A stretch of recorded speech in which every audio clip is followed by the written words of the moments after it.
गजा में इजरायल और हमास के बीच हिंसा रुकने का नाम नहीं ले रही। हालात सुधरने के बजाय और बिगड़ते जा रहे हैं।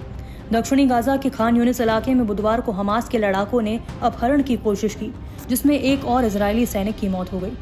मारे गए सैनिक की पहचान मास्टर सार्जेंट अब्राहिम अजुलाई के तौर पर हुई।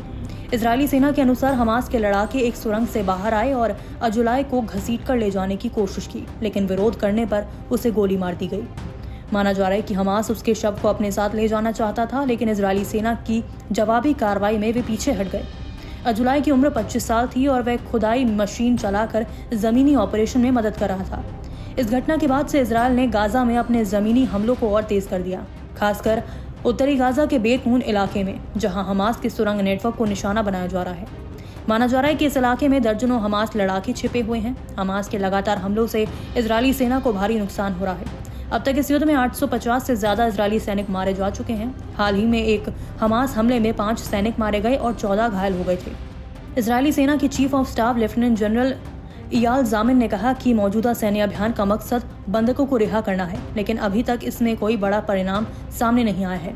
जहां एक और युद्ध विराम के लिए अंतर्राष्ट्रीय स्तर पर प्रयास जारी हैं, वहीं जमीनी हकीकत यह है कि संघर्ष और अधिक उग्र हो गया है। टाइम्स ऑफ इजरायल के मुताबिक हमास ने भी एक स्थायी युद्ध विराम की गारंटी की मांग की है। हमास ने बयान जारी कर कहा कि वे मध्यस्थों के साथ सकारात्मक भावना से काम कर रहा है, लेकिन चुनौतियां अब भी बनी हुई हैं। गाजा संकट के बीच ईरान और इजरायल के रिश्तों में और भी तनाव बढ़ गया है। अमेरिका भी इस विवाद के केंद्र में आता दिख रहा है। अमेरिकी राष्ट्रपति डोनाल्ड ट्रंप को ईरान की ओर से धमकी मिलने से माहौल और तनावपूर्ण हो गया। ईरान के सर्वोच्च नेता अयातुल्ला अली खामनाई के वरिष्ठ सलाहकार जवाद लारिजानी ने ट्रंप को चेतावनी दी है कि वे अपने फ्लोरिडा स्थित आवास मारे लागो में भी सुरक्षित नहीं हैं। लारिजानी ने दावा किया है कि ट्रंप को एक छोटा ड्रोन भी निशाना बना सकता है।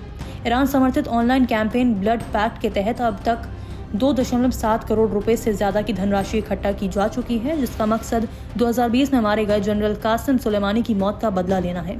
इस प्लेटफॉर्म पर दावा किया गया है कि ये इनाम उन लोगों को दिया जाएगा जो खुदा के दुश्मनों को सजा दिलाने में मदद करेंगे।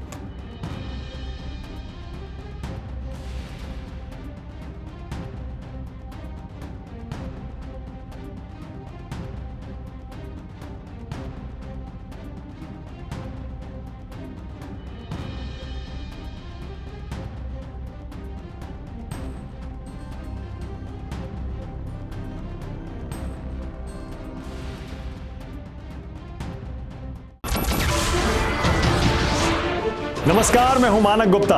अगर आपको हमारा ये वीडियो पसंद आया हो तो इसे लाइक और शेयर जरूर करें, और हां, हमें सब्सक्राइब और फॉलो करना ना भूलें ताकि आप देश और दुनिया की कोई खबर मिस ना करें।